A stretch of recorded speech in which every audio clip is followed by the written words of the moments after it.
Bonjour et bienvenue dans Avez-vous choisi, le podcast du vendredi qui vous invite à tout choisir dans votre vie. Je suis Oriane Savouré-Lucas, serial choisisseuse de ma vie.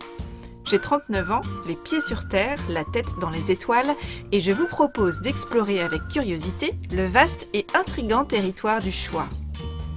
J'accompagne les personnes qui le souhaitent à tout choisir dans leur vie pour réenchanter leur quotidien et développer leur impact dans leurs différentes sphères de vie et d'influence. Ce podcast, c'est l'occasion pour moi de partager réflexions, questionnements, lectures, ressources qui m'inspirent pour choisir ma vie. Régulièrement, je vous propose de faire la connaissance d'une personne que je trouve inspirante sur la question du choix. Et je partage avec vous une conversation que j'ai eue avec cette belle personne et son petit supplément d'âme.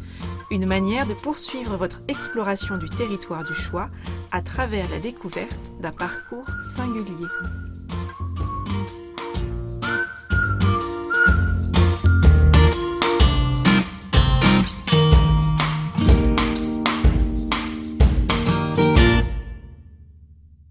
Aujourd'hui, je vous propose de faire la connaissance de Jocelyn, qui nous invite à voyager à l'intérieur du piano, du côté d'Angers. À Noël, je voulais offrir quelques cours de piano à mon amoureux, et je me suis donc mise en quête d'un professeur de piano. J'ai découvert Jocelyn et sa manière singulière d'accompagner la pratique du piano. Jocelyn n'est pas un professeur de piano traditionnel. D'abord accordeur de piano et professeur de piano par défaut, Jocelyn a amorcé son parcours professionnel dans le sillage des précédentes générations d'accordeurs de piano de sa famille. Ce travail, il s'y est engagé sans intention particulière, si ce n'était celle de gagner sa vie. Et comme il savait jouer du piano, il allait donner des cours de piano. Puis, Jocelyn a choisi de changer complètement de vie professionnelle et de devenir électricien et plombier. Il a choisi de faire passer ses mains du clavier au chantier, de la clé de sol et de la clé de fa à la clé anglaise et à la clé à molette. Et après quelques années dans le bâtiment, Jocelyn est finalement revenu au piano. Mais cette fois-ci, c'était par choix. J'ai été intriguée par son parcours pas banal et j'ai eu envie d'en savoir plus. Je lui ai donc proposé d'enregistrer une conversation sur le choix. Jocelyn m'a reçue dans son atelier angevin, à côté du piano, entouré de partitions, d'outils en tout genre et de travaux de rénovation de piano en cours. Jocelyn a développé une méthode de piano prônant l'humanisme et la connaissance de soi, qu'il a appelée la maïeusique. Jocelyn a à cœur de transmettre et de partager ses connaissances et son expérience pour accompagner ses élèves à gagner en clarté dans l'expression de soi, avec pour support d'expression la musique. Au cours de notre conversation, Jocelyn et moi avons parlé de son parcours où la musique a d'abord fait partie de sa vie professionnelle par atavisme, avant d'en faire partie par choix, de son intention d'accompagner chaque élève à exprimer son potentiel musical et à lever les freins et blocages qui entravent son chemin de musicien, du fait que la musique est une voie pour apprendre à rendre audible, visible et compréhensible aux autres qui on est à l'intérieur. De son approche pédagogique, grâce à laquelle il observe et prend en compte l'être humain dans sa globalité face au piano.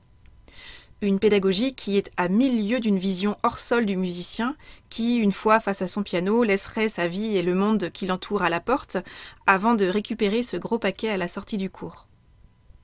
Nous avons parlé de combien accompagner les aspirants pianistes lui offre d'assister à un beau spectacle, celui de personnes qui se réconcilient avec elles-mêmes et qui s'acceptent davantage. Bref, on a parlé de combien son invitation à voyager à l'intérieur du piano est une invitation à voyager à l'intérieur de soi-même. Vous êtes prêts pour ce voyage ? Alors, en avant la maïeusique. Je vous souhaite une bonne écoute. Bonjour Jocelyn. Bonjour Oriane. Merci beaucoup d'avoir accepté mon invitation dans Avez-vous choisi ? J'aimerais bien que tu commences par me décrire ton activité. Alors l'activité principale ici dans l'atelier, c'est réparation de piano, accordage de piano, il peut y avoir de la location, enfin c'est un atelier somme toute banal, voilà. Après il y a une autre partie qui concerne les cours, et là effectivement c'est un peu différent de ce qu'on peut voir, concevoir des cours habituellement. En fait, je fais le même travail qu'un thérapeute, c'est-à-dire que les gens viennent à moi quand ils ont pris des cours et quand ils se sentent bloqués. D'accord, donc tu enseignes le piano, mais à ta façon et auprès d'un public qui te choisit en raison de cette méthode que tu proposes. Ah, il peut me choisir et je peux le choisir aussi. Hmm. En fait, j'aime bien quand, avant les cours, par exemple, qu'il y ait un entretien, comme on fait là, et que voilà, que je puisse cerner qui est la personne, est-ce que je vais pouvoir lui apporter ce dont elle a besoin ou pas. En fait, c'est ça. Ce choix de donner des cours comme ça, il ne m'est pas apparu en me levant un matin en me disant, tiens, qu'est-ce que je vais faire de différent. Ce sont les rencontres dans ma vie qui m'ont amené à donner des cours. Voilà. Parce que moi, je n'étais pas fait pour donner des cours. Du tout. Du tout. J'ai donné des cours quand j'avais 20 ans. Bon, des cours de piano déjà. Des cours de piano, pardon. Des cours de piano. Quand j'avais une vingtaine d'années. D'accord. C'est pas si vieux que ça. 8 ans. Si, 8 ans. Et donc, mais je me suis rendu compte que, enfin, à l'époque, en tout cas, pour moi, donner des cours, c'était pouvoir gagner de l'argent. Voilà. Et je crois que quand on choisit de faire un métier, justement, c'est pourquoi je le fais. Et avec la réponse de pourquoi je le fais, va en découler toute une pédagogie, par exemple. Le comment, en fait. Le comment va découler du pourquoi. Oui, c'est ça. Tu vois. Et donc, le fait de me demander pourquoi j'allais donner des cours, beaucoup plus tard, après 20 ans, n'était pas du tout la même raison pour laquelle je donnais des cours quand j'avais 20 ans. Quand j'avais 20 ans, je donnais des cours parce que c'était plus facile pour moi de donner des cours que d'aller travailler à l'usine. C'était plus simple, je savais faire un truc que les autres ne faisaient pas. Bon, voilà. Mais j'ai jamais pris de plaisir à donner des cours à ce moment-là. Jamais, jamais, jamais. Et donc, je me suis arrêté très vite, en fait. Parce que ça ne m'intéressait pas. Et comment la musique est entrée dans ta vie, alors ? Elle est rentrée dans ma vie par la grande porte, puisque mon papa était lui aussi accordeur de piano et musicien. Il a longtemps accompagné des films muets en France, à l'étranger, tout ça. Donc voilà, alors on ne peut pas dire qu'il était très présent musicalement à la maison, mais voilà, voilà, c'est rentré par là, il y avait... et puis moi, je n'avais pas envie de faire grand-chose, donc il y avait un piano, donc je me suis mis à jouer, quoi. D'accord. Et puis donc il y a eu les cours de piano quand tu avais une vingtaine d'années que tu as donné, mais un peu par... voilà, c'était un peu la solution de facilité, ce que tu décrivais tout à l'heure. Oui, j'ai besoin de gagner de l'argent, je sais jouer du piano, je vais donner des cours de piano. Voilà, tout simplement. L'intention n'était pas au-delà de ça. Ah non, c'était pas... Bah non, non. Non, moi c'était pas au-delà de ça, moi. D'accord. Pendant longtemps, c'était pas au-delà de ça. D'accord. Et alors, comment a évolué justement ce rapport à l'enseignement ? Parce que ce que tu décris, ce que tu as commencé de décrire de ce que tu fais aujourd'hui en termes d'enseignement de piano, on est loin de ce que tu as commencé par donner à 20 ans. Ouais, c'est ça. Alors, j'ai appelé ça, nous avons appelé ça avec un ami la maïeusique en fait, voilà, qui fait appel à la maïeutique, donc le travail que faisait Socrate. Là, on peut se demander, on pourrait se dire quand même que peut-être qu'aujourd'hui les thérapeutes, psychologues, etc., n'ont pas forcément inventé grand-chose, puisque déjà on se posait bien la question à l'époque de Socrate et même avant de se connaître et du bien-être de chacun. Il y avait une maison sur laquelle il était inscrit, ici nous guérissons par les mots. Ça ne s'invente pas, je veux dire, voilà. Connais-toi toi-même. Voilà, c'est ça. Et donc, la maïeutique, c'est le masculin de sage-femme. La mère de Socrate était sage-femme. Donc, sage-femme, c'est accoucher du ventre. Et le maïeuticien, c'est celui qui va faire accoucher l'autre de son esprit, de ce qu'il a dans la tête. Voilà. Alors, pour que ce soit un petit peu plus clair, lorsque les gens viennent me voir, ils ont forcément un potentiel. C'est-à-dire que je me dis, s'ils poussent la porte, s'ils viennent, c'est parce qu'ils ont envie de quelque chose. Donc, ils ont un potentiel. Et c'est ce potentiel-là que je dois, moi, aller chercher. Voilà. Donc, je ne m'intéresse pas à la musique, je m'intéresse aux gens. Je pourrais être prof de maths, ça serait pareil. Et donc, je pense que faire le choix d'enseigner, c'est bien se poser la question pourquoi je le fais. En fait, ça change donc toute la pédagogie, le rapport à l'autre, ça change tout ça en fait. Pourquoi est-ce que je vais aller travailler à l'usine? C'est pour gagner de l'argent. Ok, donc mon investissement il est au prorata de ce qu'on va me donner, voilà, mais je fais pas plus quoi. Je vais pas m'investir à mettre des boulons toute la journée sur la chaîne. Je vais juste investir une partie de mon corps. Je peux même travailler en usine et ne pas être présent. Mon esprit va être ailleurs. Parce que le choix, il est juste financier. Voilà. Alors, comment c'est venu? C'est venu il y a 12 ans, maintenant, parce que j'ai quitté le monde de la musique un certain temps, et j'ai été plombier électricien. Donc, rien à voir. Rien à voir, mais ça m'a fait le plus grand bien. Je me suis retrouvé avec des gens, entre guillemets, vrais, non, pas entre guillemets, vrais, et entre guillemets, simples. D'accord. Voilà. Okay. Voilà, qui était tout le contraire de ce que j'avais vécu avant, voilà, et que quand ça parle Mozart et Beethoven, etc. Donc les gens parlent beaucoup des autres, ils parlent pas beaucoup d'eux, et dans ce milieu-là, c'était plutôt, voilà, c'était un petit peu plus la terre, voilà. Tu t'y retrouvais davantage. Ça me manquait beaucoup. Voilà, ça me manquait beaucoup. Donc ça a été un choix déjà à ce moment-là de te dire, moi je quitte l'univers de la musique au moins professionnellement, parce que j'imagine que tu as continué à faire de la musique peut-être un petit peu par ailleurs. Pas trop, non. Pas trop, d'accord. Donc il y avait une sorte de, voilà, de shift, tu as changé de direction. Oui.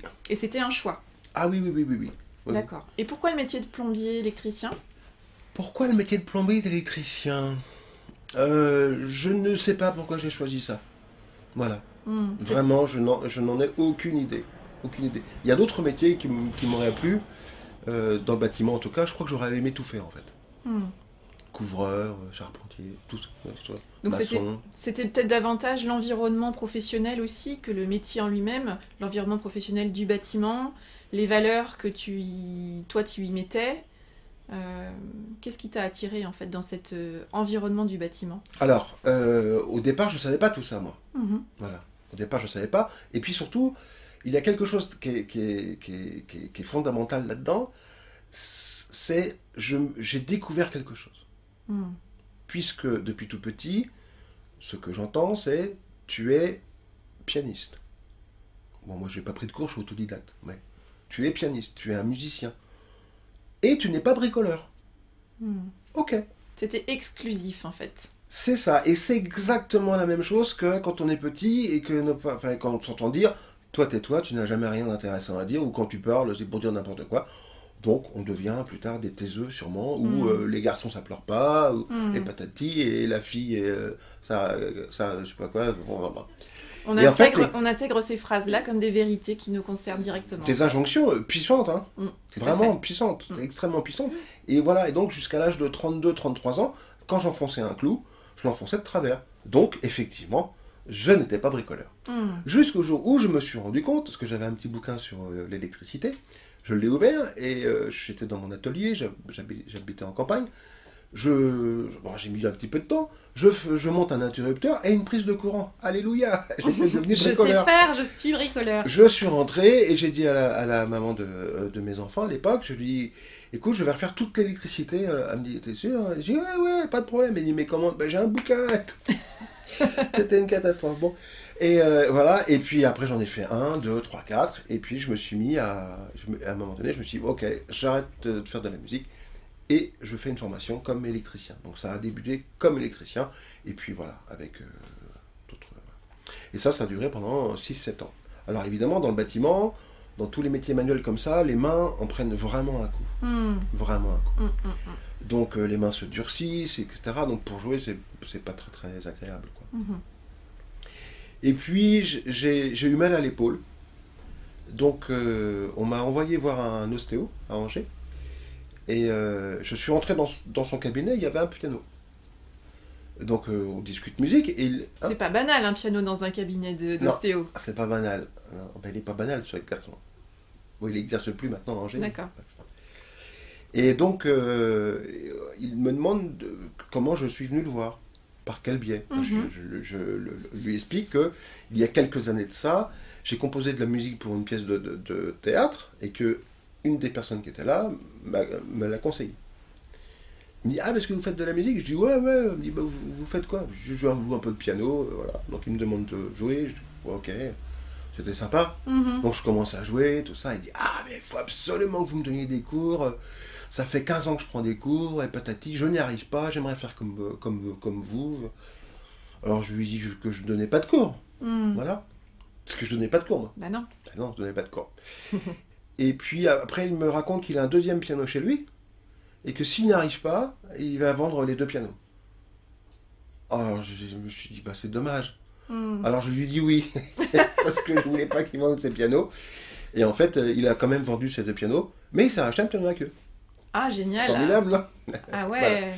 Voilà. Et voilà. Et donc, ça, en fait, ça a commencé avec lui. L'histoire a commencé avec lui. Alors, qu'est-ce que ça a rallumé, justement? Ah ben, je ne sais pas ce que ça a rallumé. Ça a allumé littéralement quelque chose.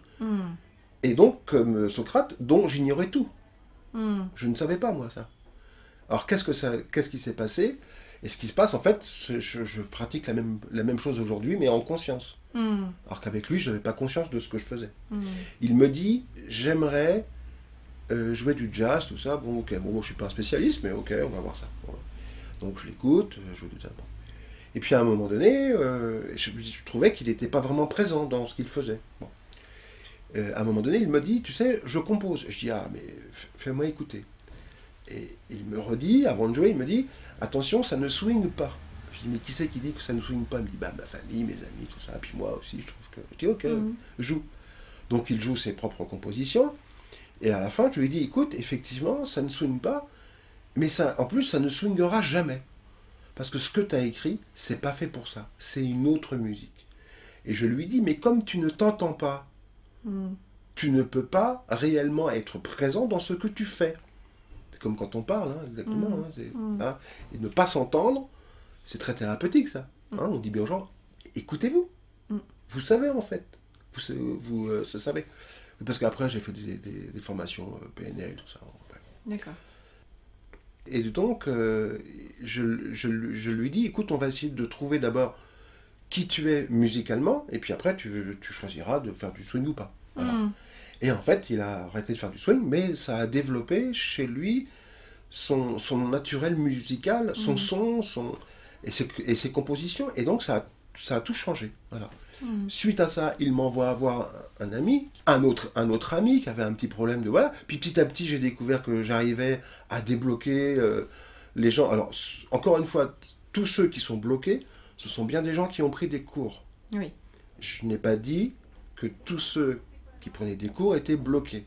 Oui. Et c'est exactement comme des thérapies, puisque s'il y a des thérapeutes, c'est parce qu'il y a des parents. C'est-à-dire que les enfants ont entendu quelque chose, ou un choc extérieur. On ne va pas incriminer. Moi, je suis parent, donc je peux les incriminer. Et 4 fois en plus. Donc, je peux vraiment les... Voilà, je peux en parler. Et donc, c'est exactement la même chose. Et puis, un autre que je rencontre, et il me dit... Alors, lui, il était, je ne sais pas s'il y a encore, professeur et conférencier en philosophie à la Cato. D'accord. Et donc, là, pendant un cours, il me dit « Ah, mais c'est marrant, tu me fais penser à la maïeutique. » Alors évidemment, moi j'ignorais tout ça. Je dis, ah bon, maïeutique. T'étais le monsieur Jourdain ouais, de la musique. Ouais, en fait. Exactement. Je ne savais pas que je savais que je savais pas que je savais. Et alors je dis, oh ouais, d'accord. Il dit, mais tu vois ce que c'est? Bah, j'avoue que si tu pouvais m'éclairer un peu. Honte sur moi, voilà. Non, pas honte, c'était assez drôle. Et donc il m'explique tout ça et je dis, ah d'accord. Et puis je suis allé me renseigner, voilà. Et j'étais toujours en activité comme électricien plombier. D'accord, ah oui. Et j'étais tiraillé là en me disant, je viens de découvrir quelque chose. Donc, déjà, 7 ans avant, j'avais découvert que j'étais un vrai bricoleur du bâtiment, ce qui était impossible. Quand j'ai dit à tout le monde que j'allais arrêter mon activité musicale pour faire de l'électricité et de la plomberie, mais tout le monde m'a pris pour un dingue, quoi. Et en fait, non, ça marche très bien. Vous pouvez m'appeler, 06. Et... Et je me suis rendu compte de ça. Il y a d'autres gens qui jouaient d'autres instruments qui m'ont appelé aussi. Et ça fonctionnait aussi. Donc les cours ce que je propose en fait n'est pas lié à la musique, c'est vraiment lié aux gens. Quoi. À la personne. Oui, tu pars de la personne. Je pars de la personne. Et la musique finalement c'est un prétexte. C'est son prétexte à elle. C'est son prétexte. Ou le mien aussi, parce oui, voilà, bien on sûr, est ensemble. C'est là que vous vous retrouvez sur ce terrain-là. Exactement. Mais tu pars de la personne et tu pars du postulat que la personne elle a déjà tout en elle et il n'y a plus qu'à lever des freins, des blocages. À lever les freins et les blocages. Oui, d'accord. Nous sommes d'accord, c'est exactement ça. Mais c'est tout à fait thérapeutique. Autant ce mot-là, je ne pouvais pas l'entendre avant. Je me dis, mais non, mais aujourd'hui, oui, voilà. À quel moment, en fait, tu as choisi justement de passer de ce que tu faisais de manière assez intuitive à je construis une méthode, une approche Et puis, bah, je fais aussi le choix de quitter le métier que j'avais choisi d'électricien plombier pour devenir professeur de... Enfin, enseigner le piano à ta façon et en faire ton activité principale. Le choix, à un moment donné, il s'est posé à moi. Parce que nous avons beaucoup de chance aujourd'hui. Tu animes une émission sur le choix. Il y a 60 ans, le choix, ça n'existait pas. Très clairement. Voilà, c'est pour ça que les gens sont un peu en difficulté aujourd'hui, puisqu'ils ne savent pas qu'ils ont le choix. Enfin, ils ne savent pas que c'est nouveau le choix, d'avoir le choix. Et comme les gens ne sont pas éduqués pour faire des choix, justement, tout d'un coup, on leur dit, alors, tu fais quoi comme choix? Ah ben, je sais pas. En fait, donc les générations futures, ça ira mieux. Mais nous, on est encore un peu bloqués par le fait de choisir, alors que ça nous semble normal. Mais on n'a pas été éduqués pour faire de choix, en fait. Oui, puis il y a souvent une problématique qui est que on pense qu'il faut choisir par rapport à ce qu'il y a à l'extérieur. Et donc, c'est là que l'embarras du choix devient paralysant. Alors que finalement, et on revient à la méthode que tu proposes, c'est en partant de soi et en se connaissant soi qu'on peut ensuite faire des choix. C'est ça. Et comme on n'est pas éduqué pour ça, forcément, on est perdu. C'est ça. C'est ballot, c'est tellement simple. Hein. Voilà. Et donc, alors le choix, pourquoi À un moment donné, je me suis dit, voilà, où est-ce que je me trouve le plus utile Alors, où est-ce que je me trouve le plus utile pour l'humanité? C'est formidable, hein. Oui, mais c'est la notion de contribution Exactement, non mais exactement. Et je me suis dit, est-ce que c'est en mettant des boutons, des interrupteurs, en soudant des tuyaux, ou c'est en accompagnant des gens dans ce qu'ils ont envie de créer en eux, cette cette approche, etc., très thérapeutique. Et en fait, je me suis dit que j'avais peut-être plus de plombiers, d'électriciens que de types comme moi. Donc j'ai choisi cette voie-là à ce moment-là. Tu as choisi ta singularité, en fait, et comment est-ce que tu pouvais la mettre au service des autres? J'ai accepté. Et j'ai accepté, c'était très dur au début. D'accepter ça, puisque dès que j'en parlais, je racontais n'importe quoi, bien évidemment. Un petit exemple, j'ai une jeune fille qui vient me voir, et qui enfin, elle vient avec sa maman, mais cette jeune fille parle quand même. Elle a 14 ans. Non, mais voilà, souvent les gens, ils viennent avec leurs gamins, mais on les entend pas, les gamins. Enfin, donc je suis obligé de me tourner vers l'enfant et dire, alors, qu'est-ce que tu en penses, toi? Oui, qu'est-ce que tu choisis, toi? Alors, elle me demande ce que je sais pas. Donc, bon. Et donc, cette jeune fille me raconte que ça fait 7 ans qu'elle joue du piano, et que quand elle joue, elle ne ressent rien. Voilà. Et donc là, pour le coup, sa maman dit, est-ce que vous pouvez faire quelque chose? Alors, je dis, oui, je peux faire quelque chose, bien sûr. Enfin, c'est surtout elle qui va faire, hein. Mais oui, on peut travailler. Et donc, je raconte cette histoire à un ami prof, voilà, parce que j'ai quand même quelques amis profs, pas beaucoup, ils m'aiment pas beaucoup, en fait. Ah bon? Non, ils m'aiment pas. Non, ils m'aiment pas, non. Je pousse la réflexion trop loin pour eux. Dans la pédagogie, je pousse la réflexion trop loin. Voilà. Il faut s'arrêter à un moment donné. Faut pas... Et il me répond, enfin, si elle ne ressent rien, c'est qu'elle a un problème. Je dis, ok, très bien. Donc, c'est elle qui a un problème. Voilà. Donc, en fait, elle est venue me voir 3 fois. Et puis, en 3 fois, ça a été fini. Enfin, je veux dire, assez épanouie, quoi. Voilà. Et ça, j'ai fait ça souvent avec des gens donc, qui prennent des cours à l'extérieur, qui reviennent me voir après. Et en quelques séances, ça peut vraiment disparaître. Et donc j'ai fait ça. Et puis un jour, je me suis dit, mais si je peux faire ça avec la musique, peut-être que je peux prendre un autre métier qui est thérapeute, mais sans la musique.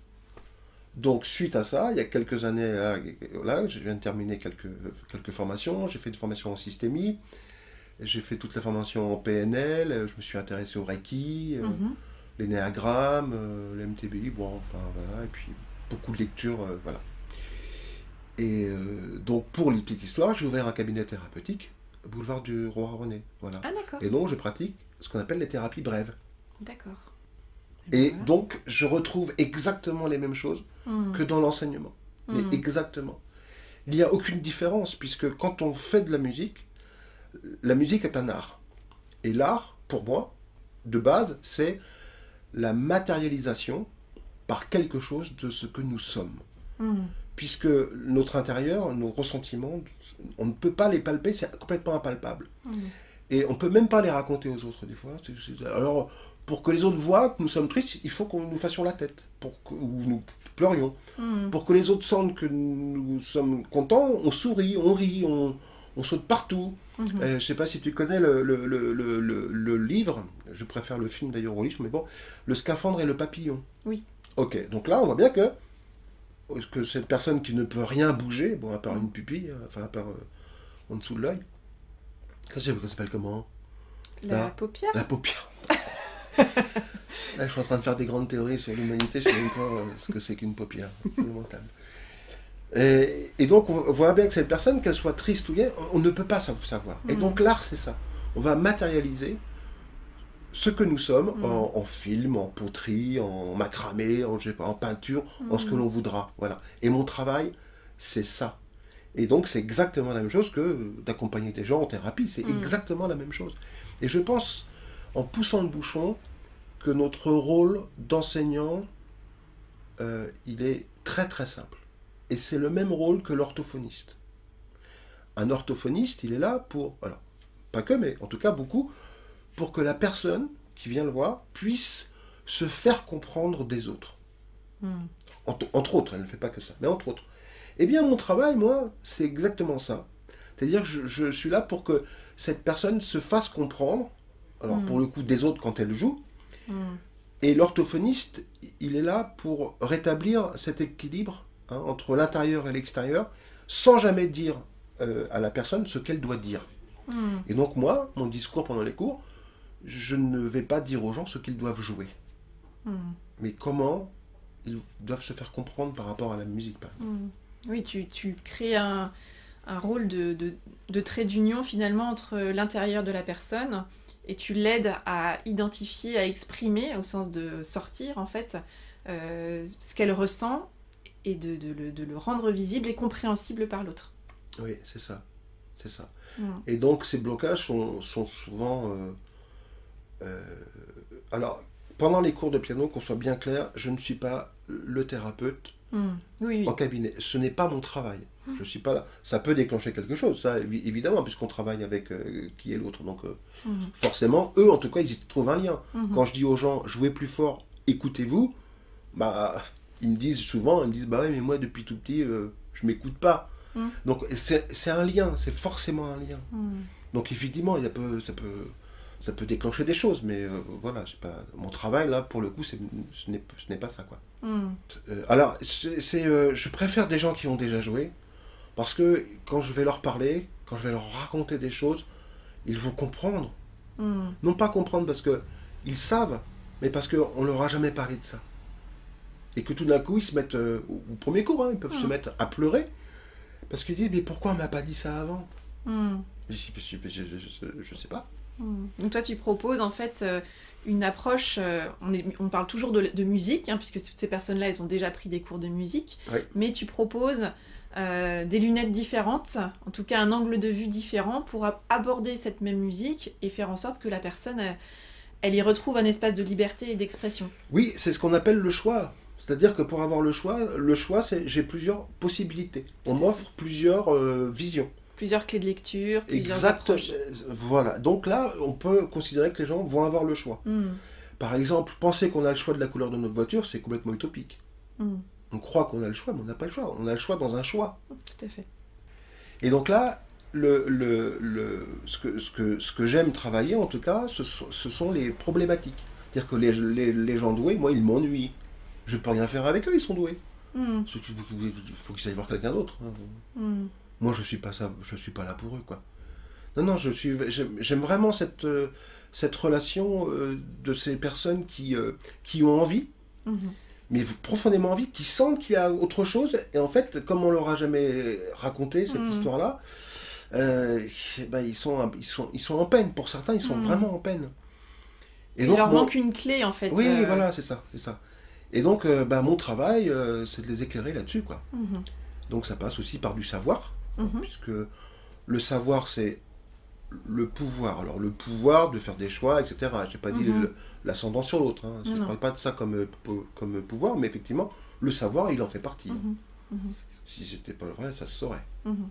Et en même temps, pressens que tu commences pas par le savoir autour de la musique, que tu vas plutôt partir de la personne, de qui elle est, de ce dont elle a envie aussi, et puis d'aller identifier quels sont ses points de blocage et à quel endroit elle est perdue dans son chemin de musicien. Oui, Quoi. alors quand je parle de savoir, c'est-à-dire que le fait que je leur raconte des histoires sur la musique, l'histoire de la musique, certains compositeurs, etc., ils se disent « Ah bon, ils faisaient ça, eux ?» Ben alors on a le droit. Mais bien sûr qu'on a le droit. C'est ça, quand je parle de savoir, c'est d'histoire.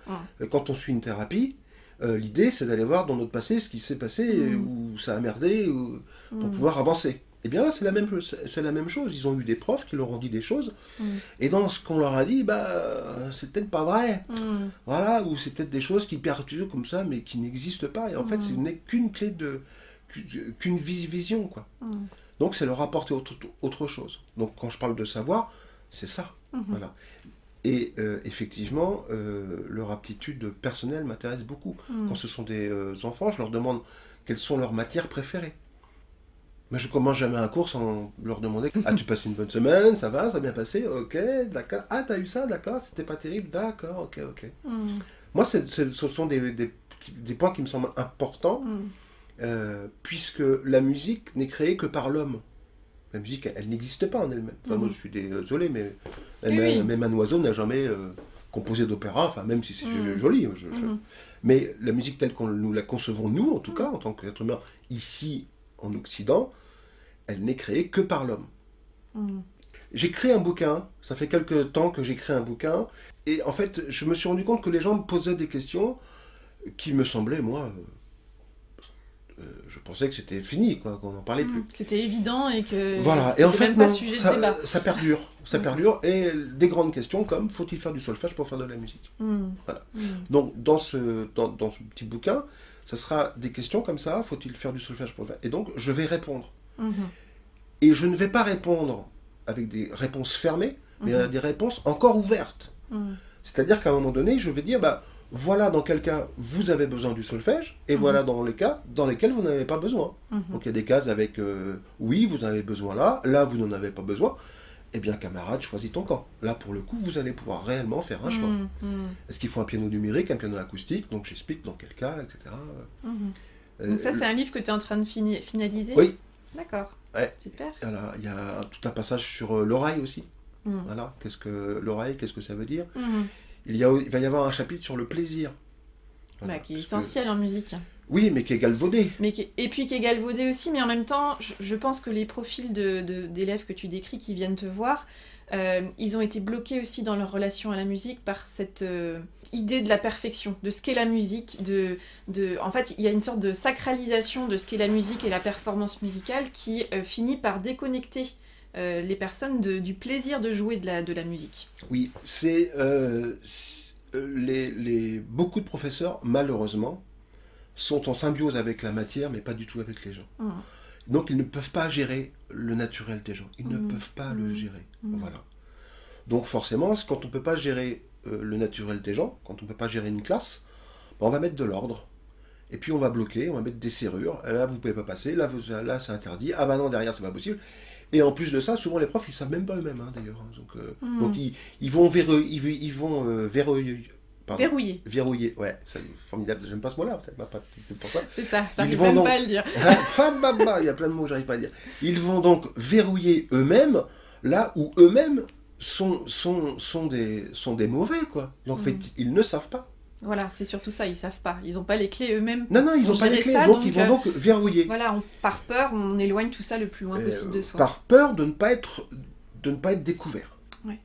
C'est ça le truc. Oui, tout à fait. Ici, par exemple, moi, je n'ai aucun souci, d'autres profs aussi, à dire j'en sais rien, je ne sais pas. On va aller chercher sur Internet, je ne sais pas répondre à cette question. Et donc, dans la majorité des cas, le professeur, il essaye d'avoir il a une stature. C'est-à-dire, je suis le professeur, donc je sais. Et l'élève, lui, sa stature, c'est moi, je suis élève, je ne sais rien. C'est génial, les deux se rencontrent, et ça, évidemment, ça ne marche pas. Enfin, ça marche des fois, voilà. Oui. Donc il faut rester au même niveau, adulte, mais même enfant, quoi. Voilà. Pour écrire ce petit bouquin, je me dis, tiens, je vais aller voir des profs et je vais leur poser des questions. Je suis allé voir 3-4 profs, j'ai posé la première question, et je me suis arrêté là, en me disant, bah, laisse tomber, c'est pas la peine. Je leur dis, bah voilà, comment se passe le cours? Et tous me disent, alors la première chose qu'on fait, c'est que quand on ferme la porte, ici, il n'y a plus que de la musique. On laisse la vie, on laisse la vie à à l'extérieur. la porte. Je me dis, mais comment c'est possible? Bah, c'est comme c'est le petit bonhomme qui va jouer avec ses doigts. Enfin, c'est lui. Qui il est qui va jouer. Donc si on retire ça, bah, il n'y a plus de musique. Il n'y a plus d'âme, en fait. Il n'y a plus d'âme. Bah, il n'y a plus rien. C'est vide, c'est aseptisé. Sur ton site internet, tu invites en fait à un voyage à l'intérieur du piano. Oui. Quelque part, au vu de notre échange, moi j'entends que tu proposes aussi et que tu invites à un voyage à l'intérieur de soi-même en fait. Et que la musique c'est un prétexte presque. Ah, c'est un prétexte. Ah oui, tout à fait. Non, on pourrait en parler pendant des heures, oui, tout à fait. Ouais. Et c'est un bon support pour les gens parce qu'ils ne sont pas mis à nu tout de suite. Voilà, ils peuvent se cacher un petit peu derrière les touches, tout ça. Donc moi, je les invite à se mettre à nu, forcément.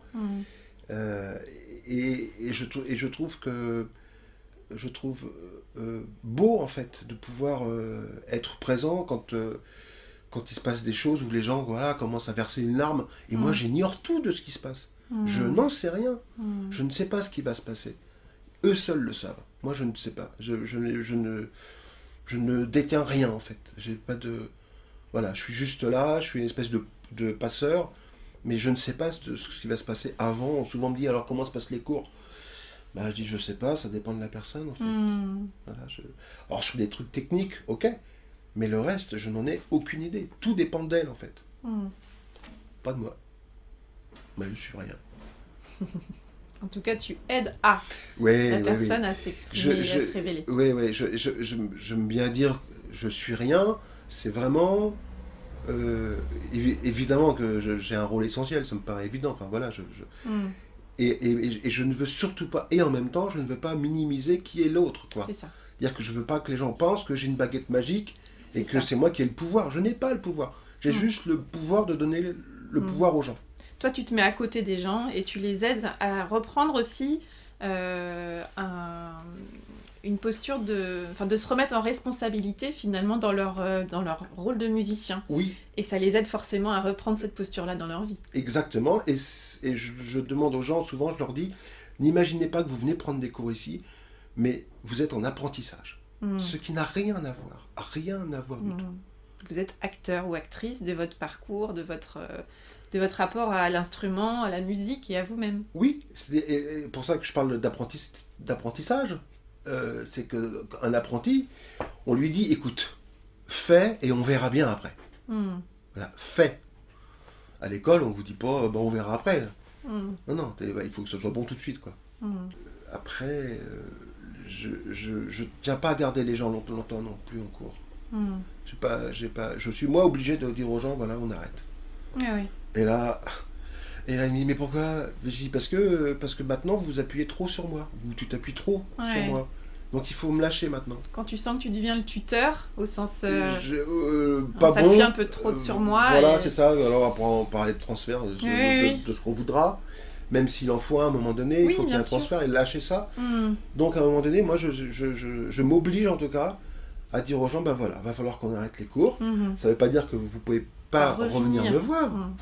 Mais toutes les semaines, là, stop. Donc, en règle générale, alors, en théorie, ça se passe comme ça. Les gens viennent toutes les semaines pendant un certain temps. Et après ensemble, on négocie. Et puis, voilà, c'est une fois tous les 15 jours, pendant un certain temps. Et puis après, c'est une fois toutes les 3 semaines, une fois par mois. Et puis après, stop, quoi. Après, chacun prend son envol et revient éventuellement de temps en temps. Dès qu'il y a un truc... Un nouveau blocage peut-être ou un... Oui, ou un problème mécanique, par exemple, voilà, ou un nouveau blocage. Enfin, normalement, il ne doit pas y avoir de nouveau blocage. Est-ce que, pour finir, tu as le souvenir d'une personne dont l'évolution de son rapport à la musique, à l'instrument, a été très marquante pour toi? Déjà, la première fois. Oui, avec ce monsieur l'ostéopathe, pianiste, ça. compositeur. Ça a été étonnant, quoi. Ça a vraiment été étonnant. Alors, en tout cas, pour ceux avec qui ça a fonctionné, puisque ça ne fonctionne pas avec tout le monde, hein, il y a des gens qui sont ancrés dans leur croyance, que ce soit du piano, de la vie, c'est pareil. Hein, indécrottable, donc bon, On ne peut pas changer les personnes si eux-mêmes ne veulent pas changer. Ça, on ne peut pas du tout. Donc j'ai envie de dire, vraiment toutes. Voilà, toutes. Cette jeune fille, par exemple, qui est venue 3 fois et qui s'est découverte, qui s'entendait, qui était... Voilà, c'est un truc vraiment... je pourrais raconter cette histoire de ce garçon qui, en fait, voulait pas faire de piano, mais voulait faire de la batterie. Et que ses parents ont forcé à faire du piano, ils l'ont fait quitter d'une école de musique. Ce garçon est venu, les parents me l'ont emmené, voilà, en pensant qu'avec moi ça allait être génial. En fait, je leur ai dit, au bout d'un instant, ben non, en fait, il faut arrêter, c'est pas ça qu'il veut faire. Il veut faire de la batterie. Ah bon? Et comme par hasard, le père faisait de la basse, batterie basse, et ils ont monté un groupe. Génial. Ben oui, c'est ça. Et voilà, donc après, il y a un plein. Donc finalement, tu as un rôle d'accompagnateur, d'expression de soi. Finalement, je t'aide chacun à aller au plus près de sa propre identité et de sa singularité. C'est pour cette raison que je donne des cours, sinon je ne le ferais pas. Et pour cette raison que j'apprécie aussi quand les gens ont pris des cours aussi ailleurs, comme ça quand ils viennent entendre un enseignement différent, et là ils comprennent des choses. Oui, puis tu te positionnes dans une posture de complémentarité et pas en opposition au parcours qu'ils ont eu précédemment. Alors ça c'est bien, c'est une très bonne question ça, puisque les gens qui viennent là, à chaque fois me disent, bon ben je vais devoir oublier ce que j'ai appris, puisque c'est toujours ce qu'on leur a dit. C'est-à-dire que quand ils vont voir un autre professeur, le nouveau professeur dit non mais là ça va pas, ce qui s'est passé, faut tout revoir depuis le début, etc. Et à chaque fois je leur dis surtout pas, il ne faut rien oublier, tout a été important pour le blocage. Oui. Donc qu'est-ce qui a bloqué donc pour débloquer, et puis ce n'est pas vrai qu'ils n'ont pas rien appris. Et donc je leur prouve là, pour le coup il y a un peu de savoir, par des techniques psychologiques. Mais vous savez, et les dit ah bah oui je sais en fait, mais voilà vous savez. Donc c'est redonner de la confiance pour pouvoir redonner de la motivation, mais bien et de l'envie d'apprendre. Bien sûr. Donc surtout ne rien oublier, c'est ce qui nous construit. C'est de la matière pour ensuite faire autre chose. Pour faire autre chose, mais c'est ce qui nous construit. C'est comme si quand on va voir un thérapeute, il va nous dire non il faut oublier votre vie, il faut que tout change. Bah non. Je suis comme je suis parce que j'ai reçu tel ou tel enseignement, et dans cet enseignement là quelque chose m'a bloqué, donc voilà, donc c'est tout, il faut tout garder, tout est bon à prendre, sinon ce serait dommage. Merci beaucoup Jocelyn. Ah ben ça fait un grand plaisir. Merci à toi. Faudra revenir. Ça marche. Un grand merci à Jocelyn pour sa confiance, son authenticité, son humour et sa générosité. Et vous, que vous a inspiré cette conversation ? Je vous invite à identifier l'idée, la phrase ou le mot que vous choisissez d'en retenir. Avec quoi de nouveau repartez-vous de cette conversation ? Quel est le petit pas que vous pouvez planifier dans les prochains jours pour mettre en œuvre dans votre quotidien ce qui vous a inspiré ? Si cette conversation a aiguisé votre curiosité et que vous aimeriez en savoir plus sur Jocelyn et son invitation au voyage à l'intérieur du piano, alors direction la page Facebook du même nom ou le site piano-service au pluriel-angers.com. Voilà, c'est tout pour aujourd'hui. Vous retrouverez cet épisode sur le site orianesavoureluca.com. Si vous aimez ce podcast, je vous invite à le partager auprès de celles et ceux qui vous sont chers et que l'idée de tout choisir dans leur vie pourrait réjouir. Merci également de laisser votre avis enthousiaste sur la page Facebook, le site ou encore une constellation de 5 étoiles sur iTunes.